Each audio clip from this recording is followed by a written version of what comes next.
नमस्कार दोस्तों, स्वागत है आप सभी का हमारे चैनल कैवल एकेडमी पर।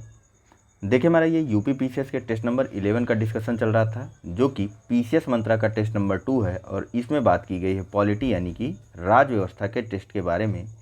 इस टेस्ट सीरीज के अब तक हमने 50 प्रश्नों को कंप्लीट कर लिया है। फिलहाल हम इस लेक्चर में क्वेश्चन नंबर 51 और इसके आगे के प्रश्नों के बारे में बात करने वाले हैं। तो चलिए लेक्चर की शुरुआत कर लेते हैं।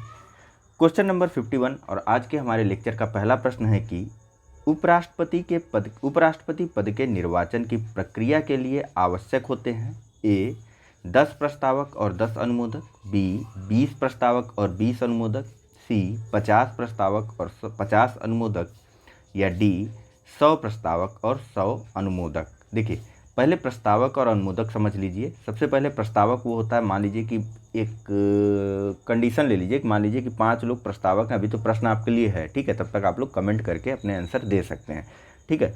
तो मान लीजिए कि किसी को उपराष्ट्रपति के पद का चुनाव लड़ना है बी को। अब बी को यह चुनाव लड़ना है, इसके लिए बी के पास 5 लोगों का प्रस्ताव होना चाहिए। 5 लोग सदन में इस बात का प्रस्ताव करेंगे कि बी जो है वह उपराष्ट्रपति के पद का चुनाव लड़े, और इन 5 लोगों के प्रस्ताव को 5 लोग अनुमोदित करेंगे, या फिर 5 लोग जो है, आप आसान भाषा में कह सकते हैं कि 5 लोग इस बात की पुष्टि कर देंगे। 5 लोग इस बात के लिए कह देंगे कि भाई हाँ ठीक है, इनको उपराष्ट्रपति के चुनाव के लिए लड़ाया जाए। तो इस तरीके के प्रस्तावक और अनुमोदक होते हैं। अब बताइए कि उपराष्ट्रपति के चुनाव में कितने प्रस्तावक और अनुमोदक होने चाहिए। देखिए, इसका जो सही आंसर है वह है option number 20। Option number B, उपराष्ट्रपति के चुनाव के लिए उसके पास 20 प्रस्तावक और 20 अनुमोदक होने चाहिए, जिस भी व्यक्ति को उपराष्ट्रपति का चुनाव लड़ना है। उपराष्ट्रपति के संदर्भ में हमारे आर्टिकल नंबर संविधान के 63 में दिया हुआ है, या फिर अनुच्छेद 63 में बात की गई है कि भारत का एक उपराष्ट्रपति होगा, और इसके उपराष्ट्रपति के चुनाव के लिए किसी भी व्यक्ति को लड़ने के लिए उसके पास सदन के 20 प्रस्तावक और 20 अनुमोदक होने चाहिए, और ये चीज़ नहीं दी हुई है आर्टिकल 63 में, ठीक है। दूसरी चीज़, उपराष्ट्रपति का जो निर्वाचक मंडल होगा उसके सदस्य जो है दोनों ही सदनों के सभी सदस्य होते हैं, ठीक है। राष्ट्रपति में कौन कौन होता है निर्वाचक मंडल का सदस्य? राष्ट्रपति में सभी निर्वाचित सदस्य होते हैं दोनों सदनों के, और साथ ही साथ राज्य की विधानसभाओं के निर्वाचित सदस्य शामिल होते हैं। जबकि उपराष्ट्रपति के पद के लिए जो निर्वाचक मंडल बनाया जाता है उसके निर्वाचक मंडल में दोनों ही सदनों के सभी सदस्य शामिल होते हैं, ठीक है। आर्टिकल 63 और आर्टिकल 66 यह दोनों आप लोग जरूर से देख लीजिएगा। फिलहाल आइए बात करते हैं अगले प्रश्न के बारे में। अगला प्रश्न पूछा जा रहा है कि भारत के निम्न उपराष्ट्रपतियों एवं उनके कालक्रम के बारे में या कार्यकाल के बारे में विचार करिए। पहला है आर वेंकट रमन, दूसरा है डॉक्टर जाकिर हुसैन, तीसरा है मोहम्मद हिदायतुल्ला। कार्यकाल के अनुसार आपको इनका उचित क्रम लगाना है दिए गए कूट की सहायता से। ऑप्शन है ए 1 2 3, बी 2 1 3, सी 2 3 1, या डी 3 1 2। चलिए, जो सही आंसर है इसका वह है ऑप्शन नंबर सी 2 3 और 1, ठीक है। यानी कि सबसे पहले जाकिर हुसैन का कार्यकाल आता है। इनका जो कार्यकाल था वह था 1962 से लेकर के 1967 तक का। उसके बाद जो स्थान आता है, जो क्रम आता है, वह आता है मोहम्मद हिदायतुल्ला का। इनका जो कार्यकाल था वह था 79 से लेकर के 84 तक का, 1979 से लेकर के 1984 तक का। और इसके बाद जो उपराष्ट्रपति बने थे वे थे आर वेंकट रमन।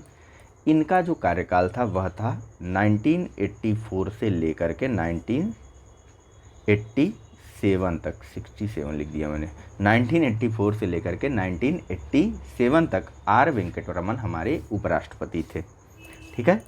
चलिए फिलहाल अगला प्रश्न देखते हैं। यहाँ पूछा जा रहा है कि उपराष्ट्रपति के संबंध में निम्न में से कौन सा कथन सत्य नहीं है। ए, इसे राज्यसभा के सदस्य चुने जाने की योग्यता धारण करनी चाहिए। बी, यह राज्यसभा का पदेन सदस्य होता है। सी, इसे राष्ट्रपति के द्वारा शपथ दिलाई जाती है। डी, यह राज्यसभा के प्रस्तुत विधेयकों पर बहस एवं मतदान कराता है। चलिए, जो सही आंसर है इसमें वह है ऑप्शन नंबर बी, ठीक है। उपराष्ट्रपति राज्यसभा का पदेन सदस्य नहीं होता है, उपराष्ट्रपति राज्यसभा का जो है वह पदेन अध्यक्ष होता है। आर्टिकल नंबर 63 नहीं 64, ठीक है। आर्टिकल नंबर 64 देखेंगे, वहाँ पर सीधे सीधे लिखा है कि उपराष्ट्रपति जो है वह राज्यसभा का पदेन सभापति होता है, लेकिन राज्यसभा का सदस्य नहीं होता है, ठीक है। यह प्रस्तुत जो भी विधेयक प्रस्तुत किए जाएंगे उन विधेयकों पर बहस और मतदान भी करवा सकता है, या चर्चा कह सकते हैं, सामान्य भाषा में विधेयकों पर चर्चा एवं मतदान कराता है, ठीक है। लेकिन चूंकि उपराष्ट्रपति सदन का सदस्य नहीं है, ठीक है, इसलिए ध्यान में रखिएगा कि उपराष्ट्रपति जो है वह मतदान नहीं कर सकता है।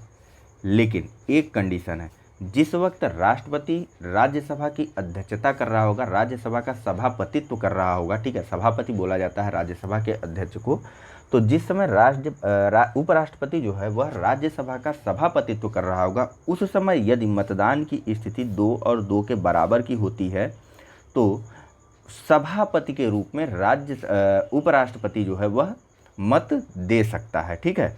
बाकी अन्य किसी रूप में यह मतदान नहीं कर सकता है। फिलहाल चलिए बात कर लेते हैं अगले प्रश्न के बारे में। पूछा जा रहा है कि मंत्रिपरिषद का सामूहिक उत्तरदायित्व होता है ए राष्ट्रपति के प्रति, बी प्रधानमंत्री के प्रति, सी लोकसभा के प्रति, या फिर डी राज्यसभा के प्रति। आसान प्रश्न है, बिल्कुल ना रुकिए इस पर। इसका जो सही आंसर है ऑप्शन नंबर सी है। संविधान के आर्टिकल नंबर 75 सब क्लास 3 यानी कि संविधान के अनुच्छेद 75 खंड 3 में यह बात कही गई कि जो मंत्रिपरिषद है वह लोकसभा के प्रति सामूहिक रूप से उत्तरदायी होती है, ठीक है। और एक चीज़ और ध्यान रखिएगा कि मंत्रिपरिषद में सभी मंत्री आ जाएंगे। अगर यदि कोई मंत्री, जैसे कि मान लीजिए कि ऊर्जा मंत्री का कोई बयान आ गया, तो उसके बाद ऊर्जा मंत्री के बयान के बाद टेलीकॉम या फिर जो टेलीफोन मिनिस्ट्री है या फिर जो वित्त मंत्री है वह उसकी जिम्मेदारी से पीछे नहीं हट सकता है। सभी का सामूहिक उत्तरदायित्व होता है, ठीक है, सामूहिक उत्तरदायित्व होता है। किसी मंत्री के कार्य के लिए संपूर्ण मंत्रिपरिषद जो है वह लोकसभा के प्रति उत्तरदायी होती है, ठीक है। और यह किसके प्रति उत्तरदायी होती है? तो यह आर्टिकल 75 सब क्लास 3 के तहत हमारी लोकसभा के प्रति उत्तरदायी होती है।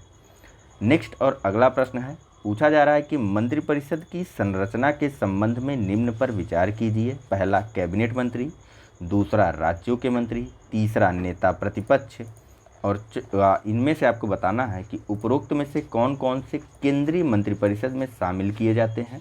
ऑप्शन है ए केवल 1, बी 2 और 3, सी 1 और 3, या डी 1 और 2।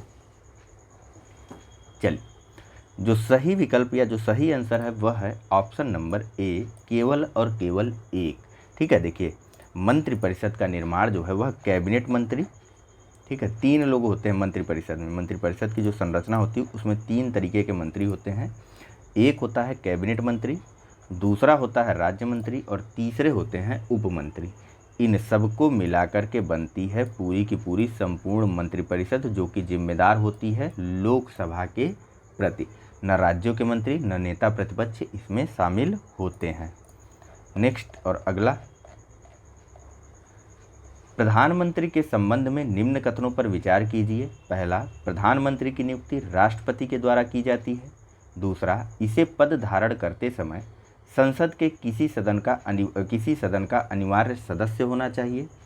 तीसरा, यह लोकसभा में विश्वास बने रहने तक अपना पद धारण करता है।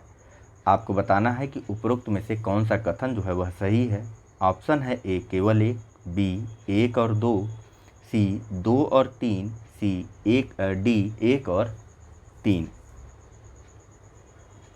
चलिए, जो सही आंसर है वह है ऑप्शन नंबर डी 1 और 3। प्रधानमंत्री की नियुक्ति राष्ट्रपति के द्वारा की जाती है। आर्टिकल नंबर 75 सब क्लास 1 अनुच्छेद 75 खंड 1, ठीक है। भारत के प्रधानमंत्री की नियुक्ति राष्ट्रपति करता है, ठीक है। यह जो है लोकसभा में विश्वास प्राप्त रहने तक अपने पद पर बना रह सकता है। हालांकि यदि राष्ट्रपति चाहे तो बिना किसी सदस्यता के, ऐसा नहीं कि कोई व्यक्ति जो है वह सदस्य भी रहे सदन का, हो सकता है कि किसी बाहरी व्यक्ति को भी राष्ट्रपति जो है वह प्रधानमंत्री बना दे, लेकिन उसको सदन में विश्वास हासिल करना होगा। दूसरी चीज़, एक और कंडीशन है कि प्रधानमंत्री का पद, या किसी भी मंत्री की बात कर लीजिए, XYZ किसी भी को किसी भी व्यक्ति को राष्ट्रपति जो है वह बिना किसी सदन की सदस्यता के मंत्री पद पर नियुक्त कर सकता है, फिर चाहे वह पद प्रधानमंत्री का ही क्यों ना हो। लेकिन एक कंडीशन आती है, जब आप अनुच्छेद 75(5) देखेंगे या अनुच्छेद 75 खंड 5 देखेंगे तो वहाँ पर एक कंडीशन लिखी हुई है कि उस व्यक्ति को 6 माह के अंदर अंदर, ठीक है, 6 महीने के अंदर अंदर दोनों में से किसी भी सदन की सदस्यता प्राप्त करनी होती है अनिवार्यतः, ठीक है। चलिए अभी ये चीज़ ध्यान रखिएगा, आर्टिकल 75 सब क्लास 5, क्योंकि अभी हाल फिलहाल में महाराष्ट्र में उद्धव ठाकरे के साथ सेम चीज़ हुआ था, तो फिलहाल यह करंट का विषय है, ध्यान में रखे रहिएगा अपने। बाद में वहाँ पर उनको जो है इलेक्ट करवाया गया था, वो कोरोना काल में वहाँ पर चुनाव नहीं हो पा रहे थे, इस कारण थोड़ी समस्या उत्पन्न हो जा रही थी, लेकिन आगे जा करके कुछ न कुछ विचार करके कोई तरीका निकाल करके वहाँ पर चुनाव करवा करके उनको नियुक्त करवा दिया गया था, ठीक है। यह सारी चीज़ें राजनीति की हैं, आप अपने करंट को वहाँ से निकालिए और चीज़ों को ख़त्म करिए। देखिए अगला प्रश्न है कि भारत के निम्नलिखित प्रधानमंत्रियों पर विचार कीजिए। पहला नरेंद्र मोदी, दूसरा चौधरी चरण सिंह, तीसरा है वीपी सिंह, ठीक है। ध्यान रखिएगा नाम, अगले पेज पे चल रहा हूँ, नरेंद्र मोदी, चौधरी चरण सिंह और वीपी सिंह। इनमें से आपको बताना है कि उपर्युक्त में से कौन कौन प्रधानमंत्री बनने से पहले किसी राज्य के मुख्यमंत्री रहे थे। ऑप्शन है ए केवल 1, बी 1 और 2, सी 2 और 3, डी 1, 2 और 3। चलिए तो ये तीन के तीनों ही, चाहे नरेंद्र मोदी हो, चाहे वीपी सिंह हो, चाहे तो बताइए चाहे चौधरी चरण सिंह हो, यह तीन के तीनों किसी न किसी प्रदेश के मुख्यमंत्री रहे थे प्रधानमंत्री बनने से पहले, जिसमें अंतिम के 2 यानी कि चौधरी चरण सिंह और वीपी सिंह उत्तर प्रदेश के मुख्यमंत्री रह चुके थे, नरेंद्र मोदी गुजरात के मुख्यमंत्री रह चुके थे। नेक्स्ट और अगला प्रश्न है कि संघीय मंत्रिमंडल की बैठकों की अध्यक्षता की जाती है, ए प्रधानमंत्री के द्वारा, बी लोकसभा अध्यक्ष के द्वारा, सी राष्ट्रपति के द्वारा या डी गृह मंत्री के द्वारा।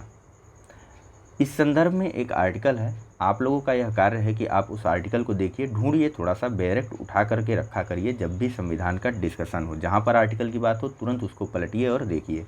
बैरेक्ट नहीं है, ढेर सारे एप्लीकेशन प्ले स्टोर में मौजूद हैं, भारत का संविधान के नाम से डालिए, आपको हिंदी इंग्लिश जिस भाषा में चाहिए आपको मिल जाएगी, ठीक है। तो फिलहाल जो मंत्रिमंडल होता है उसकी अध्यक्षता या उसका प्रधान जो है वह प्रधानमंत्री होता है, इस कारण मंत्रिमंडल के बैठकों की अध्यक्षता भी भारत के प्रधानमंत्री के द्वारा ही की जाती है। नेक्स्ट और अगला प्रश्न, आर्टिकल जरूर देख लीजिएगा आप लोग इसका। निम्न में से किस अनुच्छेद में भारत के नियंत्रक एवं महालेखा परीक्षक के कर्तव्यों एवं शक्तियों का उल्लेख किया गया है। भारत में एक कैग होता है, ठीक है, बताना है आपको कि किस अनुच्छेद के तहत उसकी शक्तियों के बारे में बात की गई है। ए अनुच्छेद 148, बी अनुच्छेद 149, सी अनुच्छेद 150 या डी अनुच्छेद 152। चलिए फिलहाल इसका जो सही आंसर है वह है ऑप्शन नंबर बी, ठीक है। कैग के कर्तव्यों एवं शक्तियों के बारे में बात की गई है आर्टिकल नंबर 149 में, जबकि, ठीक है, जबकि भारत का एक कैग होगा या भारत का एक नियंत्रक एवं महालेखा परीक्षक होगा, ठीक है, इसके बारे में बात की गई है अनुच्छेद 148 में। यहीं पर यह भी बात कही गई कि इसकी नियुक्ति राष्ट्रपति के द्वारा की जाएगी, इसको जो है ठीक उसी प्रकार से हटाया जाएगा जिस प्रकार से भारत के सुप्रीम कोर्ट यानी कि उच्चतम न्यायालय के किसी न्यायाधीश को उसके पद से हटाया जाता है। यानी कि राष्ट्रपति एक बार कैग की अगर नियुक्ति कर देगा तो उसको दोबारा हटा नहीं सकता है। क्वेश्चन नंबर 50 में हमने ये चीज़ें डिस्कस भी की थी अच्छे से, ठीक है। चलिए नेक्स्ट और अगले प्रश्न के बारे में बात करते हैं। पूछा जा रहा है कि नियंत्रक एवं महालेखा परीक्षक की रिपोर्ट प्रस्तुत की जाती है, यानी कैग अपनी रिपोर्ट किसको देता है यह पूछा जा रहा है, ठीक है। वैसे फिलहाल उस प्रधानमंत्री वाले प्रश्न का जो उत्तर है वह है आर्टिकल 74 सब क्लास 1, लेकिन फिर भी आप लोग उस अनुच्छेद को देखिएगा। यहाँ जो पूछा जा रहा है वह है कि नियंत्रक एवं महालेखा परीक्षक की रिपोर्ट प्रस्तुत की जाती है, ए राष्ट्रपति के समक्ष, बी संसद के समक्ष, सी लोक लेखा समिति के समक्ष या डी इनमें से कोई नहीं। तो देखिए कैग जो है वह अपनी रिपोर्ट राष्ट्रपति को सौंपता है और राष्ट्रपति इस रिपोर्ट को संसद के दोनों पटलों पर रखवाता है, जिस पर आगे चल करके संसद की लोक लेखा समिति विचार करती है और रिपोर्ट देती है। ठीक है, तो फिलहाल इस प्रश्न का जो सही आंसर है वह है ऑप्शन नंबर ए। ठीक है, आर्टिकल नंबर 151 सब क्लास 1 151 खंड 1 भारत का नियंत्रक एवं महालेखा परीक्षक सरकार के लेखों से संबंधित रिपोर्ट राष्ट्रपति को प्रस्तुत करता है। और वहीं आर्टिकल नंबर 151 खंड नंबर 2 देखेंगे तो उसमें जब कैग राज्य सरकारों के लेखों की रिपोर्ट प्रकाशित करता है तो वह उन रिपोर्ट को उस राज्य के उस संबंधित राज्य के राज्यपाल को सौंपता है और वह राज्यपाल जो है उस रिपोर्ट को, अगर वहाँ पर द्विसदनीय विधानमंडल है तो उनको, या एक सदनीय है तो उसके समक्ष उसको प्रस्तुत करता है। ठीक है, चलिए नेक्स्ट और अगले प्रश्न के बारे में बात करते हैं। पूछा जा रहा है कि लोकसभा अध्यक्ष संबंधी निम्न कथनों पर विचार कीजिए। पहला, कार्य मंत्रणा समिति, सामान्य प्रयोजन समिति और नियम समिति सीधे उसी की अध्यक्षता में कार्य करती हैं। दूसरा, यदि यह प्रमाणित कर दे कि अमुक विधेयक धन विधेयक है तो इस संबंध में उसका फैसला अंतिम होता है। निम्न में से आपको बताना है कि कौन सा विकल्प जो है वह दिए गए कूट में से असत्य है। ए केवल एक, बी केवल दो, सी न तो एक और न तो दो, डी एक और दो दोनों। चलिए, इसका जो सही आंसर है वह है ऑप्शन नंबर सी, दो के दोनों ही कथन जो है यहाँ पर सत्य हैं, कोई भी कथन यहाँ पर असत्य नहीं है। ठीक है, संसद की जो कार्य मंत्रणा समिति होती है वह सामान्य प्रयोजन समिति और नियम समिति, यह सभी सीधे सीधे लोकसभा की अध्यक्षता में ही अपने कार्य निष्पादित करती हैं, अपने कार्य करती हैं। ठीक है, और इसके बारे में बात कहाँ की गई, थोड़ा सा आर्टिकल भी जानते चलिए। पीसीएस का पेपर अगर देने जा रहे हैं तो आर्टिकल 93 में लोकसभा अध्यक्ष के बारे में बात कही गई है। ठीक है, और अगर बात करें कि कोई विधेयक धन विधेयक है या नहीं है तो इस बारे में जो लोकसभा का अध्यक्ष है उसी का निर्णय अंतिम होता है। ठीक है, वही कहेगा कि भैया ये धन विधेयक है या नहीं है। अनुच्छेद 110 सब क्लास 3 110 खंड 3। ठीक है, लोकसभा का निर्णय किसी भी विधेयक को लेकर के अंतिम होता है कि यह विधेयक धन है या फिर विधायी विधेयक है, या वित्तीय विधेयक है या फिर विधायी विधेयक है, इस बारे में। इसी के तहत आधार बिल को लोकसभा अध्यक्ष ने वित्त विधेयक कह दिया था, धन विधेयक कह दिया था, और आधार बिल जो है वह एक मनी बिल की तरह आसानी से लोकसभा में पास हो गया था। वरना विपक्ष तैयार बैठा था कि वह किसी भी प्रकार से उस आधार बिल को राज्यसभा से पास नहीं होने देगा। मामला सुप्रीम कोर्ट तक गया, लेकिन फिर भी बात वही रही कि हमारे संविधान में दिया है कि लोकसभा का निर्णय जो है, लोकसभा अध्यक्ष का जो निर्णय है, कोई भी विधेयक वित्त विधेयक है या फिर विधायी विधेयक है, इस बारे में अंतिम होगा, और बस अंतिम होगा तो अंतिम होगा, फिर इसके बारे में क्या बात करें। नेक्स्ट पूछा जा रहा है कि निम्न कथनों पर विचार करें। पहला, ऐसे सभी विधेयक जो संविधान संशोधन विधेयक और धन विधेयक नहीं होते हैं वे साधारण विधेयक कहे जाते हैं। दूसरा, साधारण विधेयक संबंधित मंत्री द्वारा लोकसभा में पेश किया जाता है। आपको बताना है कि उपरोक्त में से कौन सा कथन जो है वह असत्य है। ए केवल एक, बी केवल दो, सी न तो एक और न तो दो, डी एक और दो दोनों। चलिए, यहाँ पर देखिए एक टर्म दिया हुआ है, साधारण विधेयक संबंधित मंत्री द्वारा लोकसभा में पेश किया जाता है। क्या दिया है? लोकसभा में, जबकि ऐसा तो अनिवार्य है नहीं, वह मंत्री राज्यसभा से भी हो सकता है, तो क्या वो विधेयक लोकसभा में जाके पेश करेगा? नहीं ना। तो साधारण विधेयक संबंधित मंत्री किसी भी सदन में जाकर के पेश कर सकता है। ठीक है, और जो विधेयक संविधान संशोधन विधेयक या फिर जो विधेयक धन विधेयक नहीं है, उन विधेयकों को साधारण विधेयक कहा जाता है। ठीक है, विधेयकों को पेश करने से पेश करने की अनुमति लेने की पूर्व सूचना जो है उस संबंधित मंत्री को देनी होती है, और साथ ही साथ विधेयक की प्रतियां भी सभी सदस्यों को उस तिथि के 2 दिन पहले ही देनी होती है जिस तिथि को वह विधेयक पेश करने जा रहा हो। जैसे अभी हमारा ओबीसी आरक्षण बिल आया, इसके संबंध में, या फिर रेट्रोस्पेक्टिव बिल आया, इसके संदर्भ में, इन सब के बारे में। ठीक है, नेक्स्ट और अगला प्रश्न है, पूछा जा रहा है कि निम्न कथनों पर विचार कीजिए। पहला, लोकसभा तथा राज्यसभा के प्रत्येक बैठक के प्रारंभ में 1 घंटे तक प्रश्नकाल लिए जाते हैं और उत्तर दिए जाते हैं, इसे प्रश्नकाल कहा जाता है।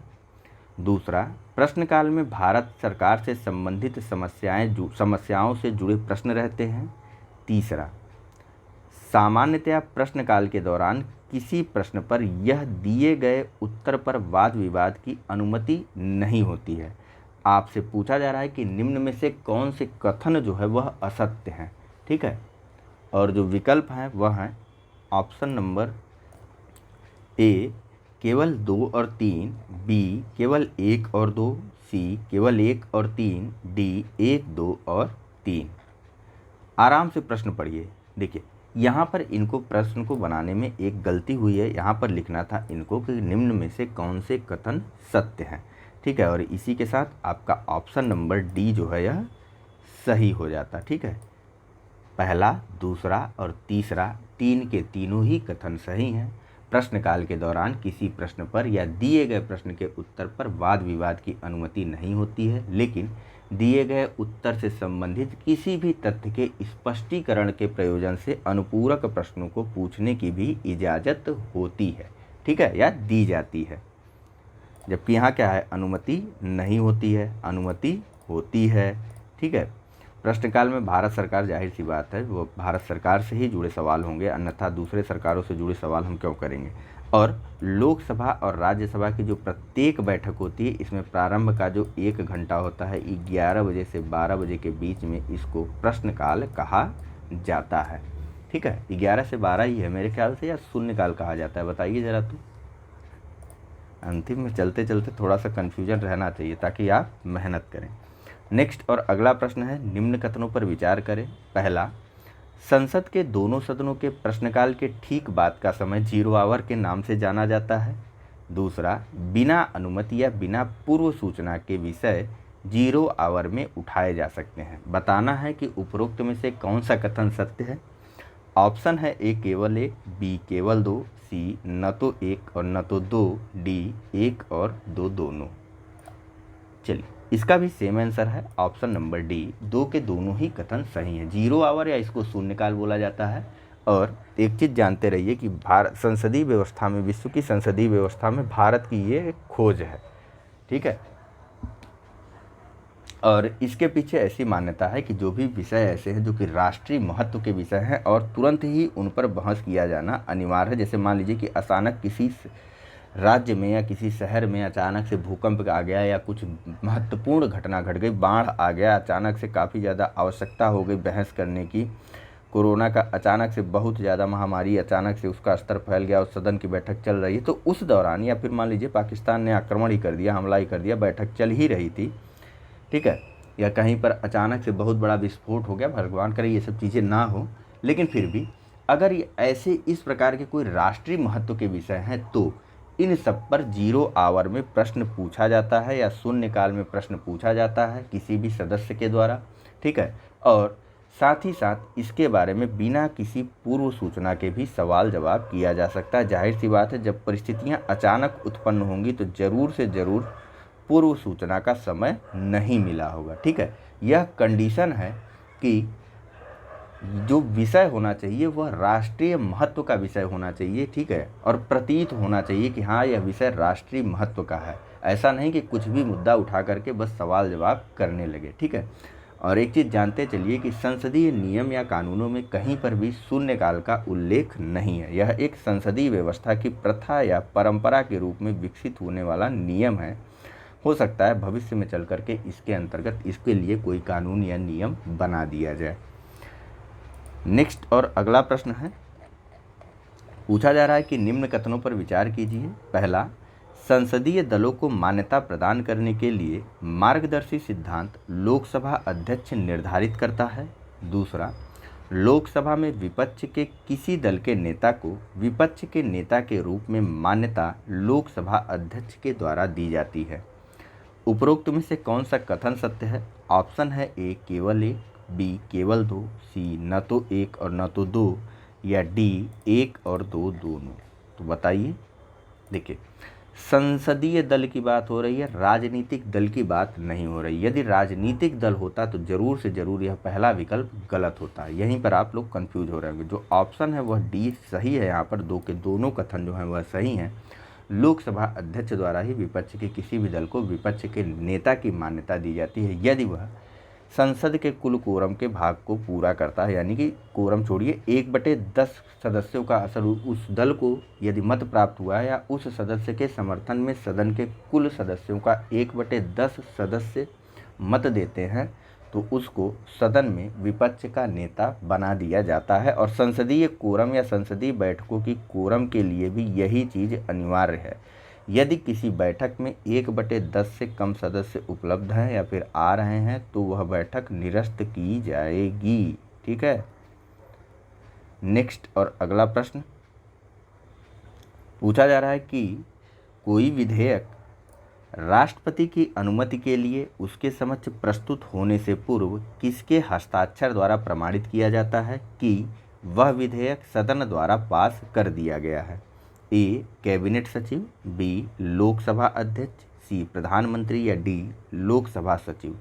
फिलहाल यह बिल्कुल गैर जरूरी प्रश्न है। इसका डायरेक्ट आंसर आप लोग कर लीजिएगा ऑप्शन नंबर बी लोकसभा अध्यक्ष। ठीक है। चलिए बात कर लेते हैं अगले प्रश्न के बारे में। एक प्रश्न यहाँ पर शायद छूट गया है क्या हमारा? नहीं छूटा नहीं। हाँ, एक तारांकित अतारांकित वाला प्रश्न छूट गया है, महत्वपूर्ण है। देखिए पूछा जा रहा है कि निम्न कथनों पर विचार करें। पहला, लोकसभा का कोई सदस्य तारांकित और अतारांकित श्रेणी के एक दिन में 5 से अधिक प्रश्न नहीं पूछ सकता है। दूसरा, लोकसभा में किसी भी एक दिन अतारांकित प्रश्न सूची में अधिक से अधिक 280 प्रश्न तथा राज्यसभा में एक दिन में अतारांकित प्रश्न सूची में 270 तक प्रश्न हो सकते हैं। आपको बताना है कि उपरोक्त में से कौन सा कथन जो है वह असत्य है। ऑप्शन है आपके पास ए केवल 1, बी केवल 2, सी न तो 1 और न ही 2 या डी 1 और 2 दोनों। चलिए तो जो सही आंसर है इसका वह है ऑप्शन नंबर बी, केवल दूसरा कथन जो है यह असत्य है। ठीक है।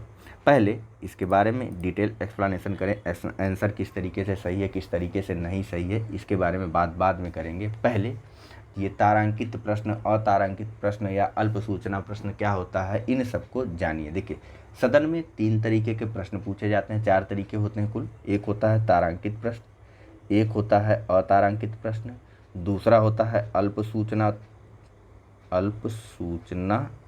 प्रश्न, चौथा होता है गैर सरकारी सदस्यों के प्रश्न, गैर सरकारी सदस्यों के प्रश्न। ठीक है। इसके बारे में गैर सरकारी सदस्यों के प्रश्न के बारे में हम लोग आगे प्रश्न के माध्यम से बात करेंगे। बाकी के तीनों के बारे में आगे प्रश्न में कहीं पर भी चर्चा नहीं हुई है तो यहीं पर इनके बारे में हम लोग बात कर लेते हैं। सबसे पहले तारांकित प्रश्न क्या होते हैं? देखिए तारांकित प्रश्न मौखिक पूछे जाते हैं। ठीक है।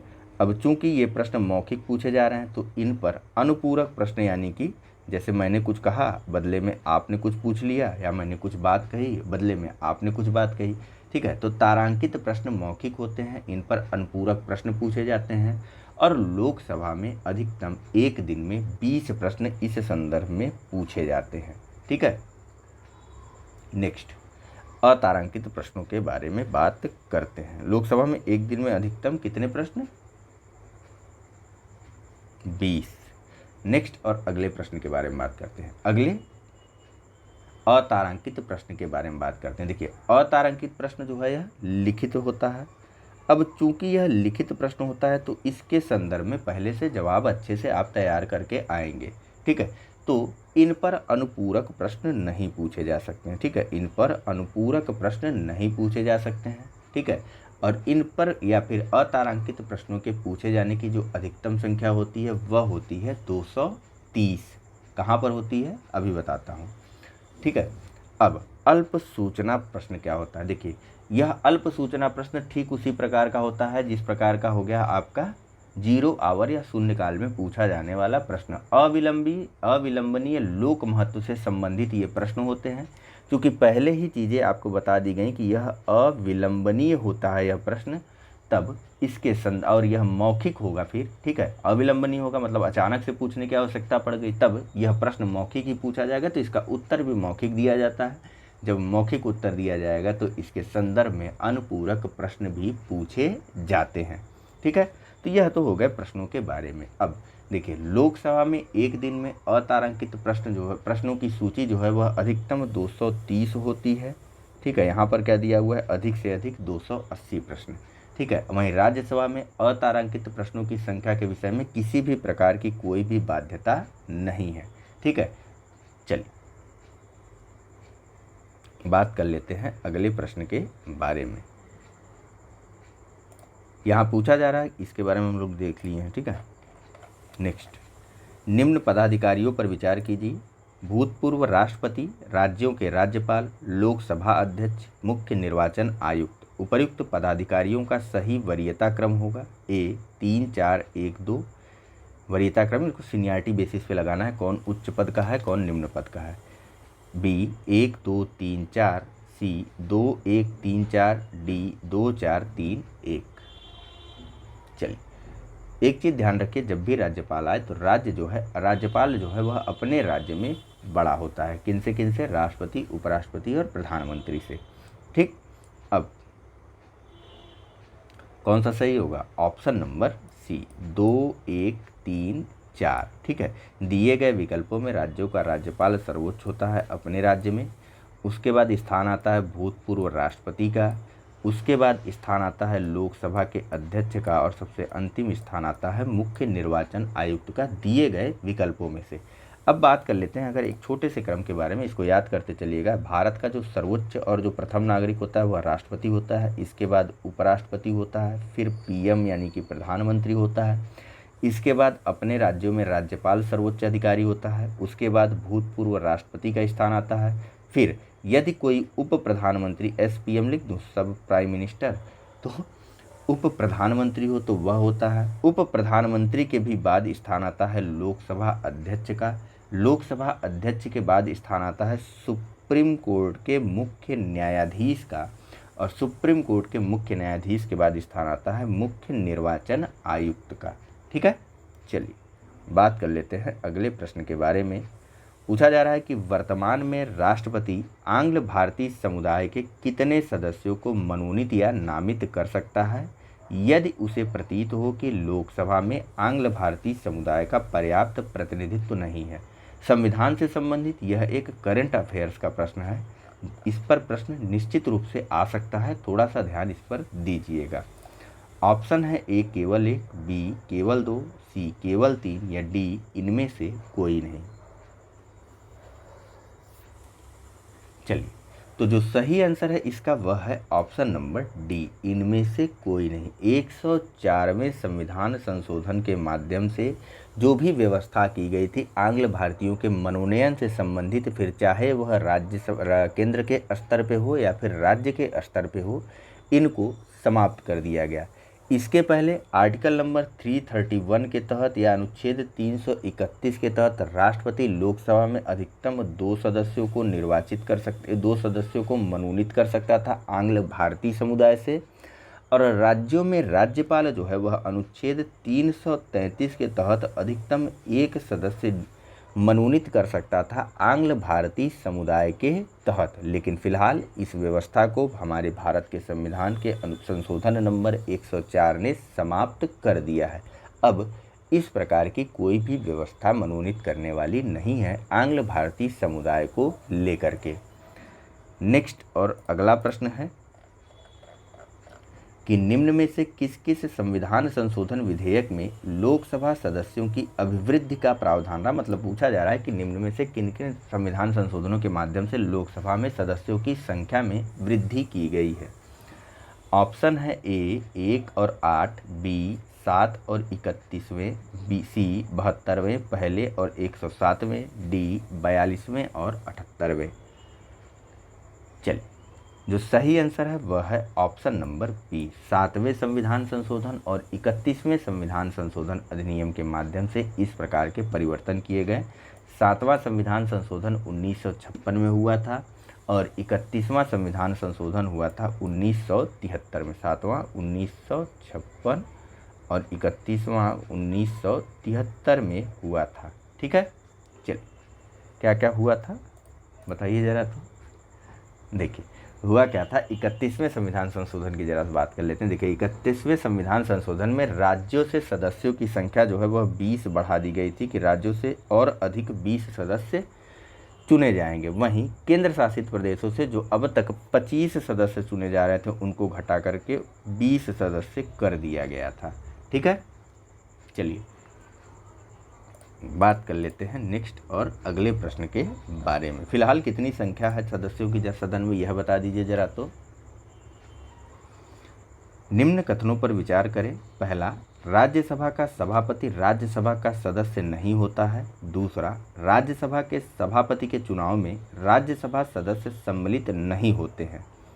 ए केवल एक, बी केवल दो, सी न तो एक और न ही दो, सी एक और दो दोनों। सबसे पहले विचार करिए कि राज्यसभा का सभापति होता कौन है। अभी प्रश्नों की शुरुआत में ही आपको बताया गया था। राज्यसभा का जो सभापति होता है वह होता है भारत का उपराष्ट्रपति। यह राज्यसभा का पदेन सभापति होता है। अब बताइए कौन सा विकल्प यहाँ पर सही होगा। यहाँ पर जो विकल्प सही है वह है ऑप्शन नंबर ए, केवल एक। ठीक है, राज्यसभा के सभापति के चुनाव में नहीं, राज्यसभा के सदस्य और लोकसभा के सभी सदस्य उपराष्ट्रपति के चुनाव में शामिल होते हैं। ठीक है, न कि सिर्फ और सिर्फ राज्यसभा। यहाँ तो सीधे सीधे लिख दिया राज्यसभा के सभापति जो राज्यसभा के सदस्य जो है वह राज्यसभा के सभापति के चुनाव में सम्मिलित ही नहीं होते। ऐसा बिल्कुल नहीं है। ठीक है, राज्यसभा और लोकसभा दोनों के ही सदस्य शामिल होते हैं। अगला प्रश्न है, सूचियाँ दी हुई हैं, इनको सुमेलित करना है। एक तरफ विभिन्न प्रावधान दिए हुए हैं और दूसरी तरफ इनसे संबंधित अनुच्छेद दिए हुए हैं। नीचे दिए कूट के माध्यम से इनको सुमेलित करना है। जो विकल्प है आपके पास वह है ए, संसद सदस्यों के वेतन व भत्ते 106, बी, दोनों सदनों की संयुक्त बैठक अनुच्छेद 108, सी, लोकसभा अध्यक्ष 81, लोकसभा अनुच्छेद 81, राज्यसभा अनुच्छेद 80। कूट है ए 1 2 3 4, बी 2 1 4 3, सी 3 2 4 1 या डी 1 2 4 3। चलिए जो सही आंसर है इसका वह है ऑप्शन नंबर ए, 1 2 3 4 सभी के सभी सही सुमेलित हैं। संसद सदस्यों के वेतन भत्तों के बारे में बात की गई है अनुच्छेद 106 में। दोनों सदनों के संयुक्त बैठक का प्रावधान किया गया है अनुच्छेद 108 में। भारत की लोकसभा के बारे में बात की गई है अनुच्छेद 81 में और भारत की राज्यसभा के बारे में बात की गई है अनुच्छेद 80 में। ठीक है, नेक्स्ट और अगला प्रश्न है, पूछा जा रहा है कि निम्न कथनों पर विचार करें। पहला, राष्ट्रपति साहित्य, संगीत, खेलकूद, राजनीति से जुड़े प्रतिष्ठित व्यक्तियों को मनोनीत कर सकेगा। दूसरा, राष्ट्रपति साहित्य, कला, विज्ञान और समाज सेवा से संबंधित व्यक्तियों को मनोनीत कर सकेगा। तीसरा, राष्ट्रपति अपनी इच्छानुसार इष्टतम संख्या पद पर मनोनयन कर सकता है। आपको बताना है कि उपरोक्त में से कौन सा कथन सही है। देखिए यह राज्यसभा में मनोनयन के संदर्भ में बात कही गई है। ऑप्शन है आपके पास ए, केवल 1 और 2, बी, केवल 2 और 3, सी, केवल 2 या डी, केवल 3। देखिए इसका जो सही आंसर है वह है ऑप्शन नंबर सी। ठीक है, केवल और केवल दूसरा कथन जो है वह सही है, बाकी दोनों कथन गलत है।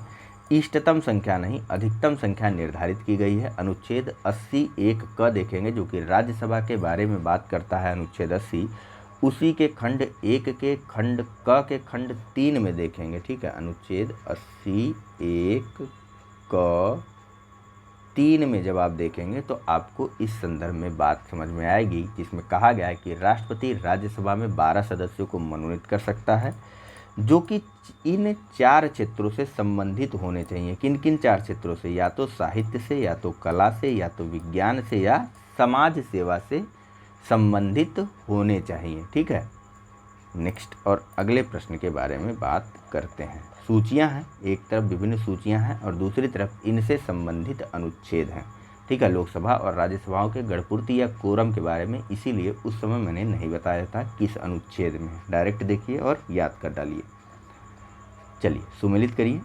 लोकसभा या राज्यसभा का कोरम या गणपूर्ति अनुच्छेद 103 बी। लोकसभा के अध्यक्ष का त्यागपत्र अनुच्छेद 94 ख।